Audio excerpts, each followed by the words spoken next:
La première chose à faire lorsqu'on veut trouver une mesure manquante, c'est de s'assurer que toutes les mesures sont dans la même unité. Ensuite, vous devez écrire la bonne formule. Réécrire la formule avec les mesures qui vous sont données. Isoler la variable avec des calculs algébriques.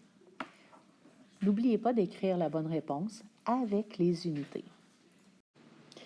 Lorsqu'on cherche la mesure manquante d'un prisme, la première chose est de vérifier si on a les mêmes unités.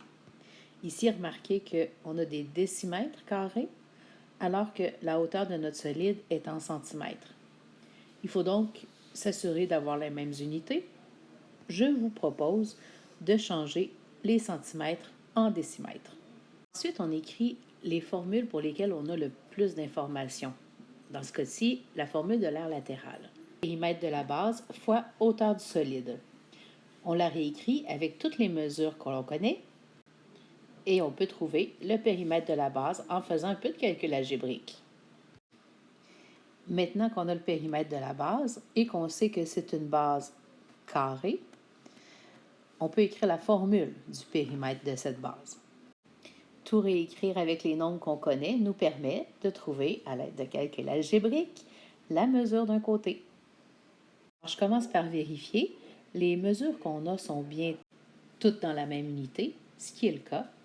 Ensuite, on va écrire la formule pour laquelle on a le plus d'informations. Ici, la formule de l'aire totale d'un cylindre.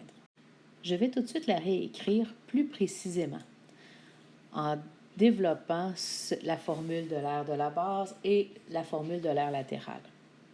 Maintenant, je vais la réécrire avec tous les nombres qu'on connaît et je vais simplifier.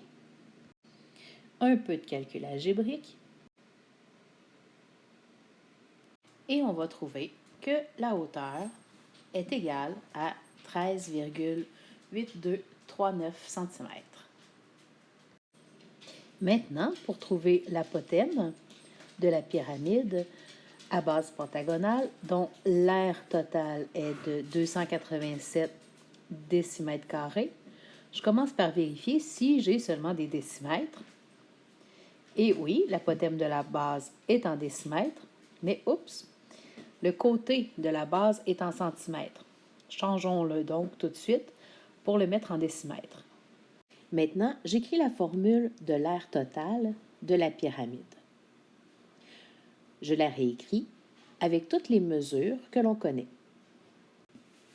Je vais commencer par simplifier et je vais pouvoir maintenant faire un peu de calcul algébrique afin de trouver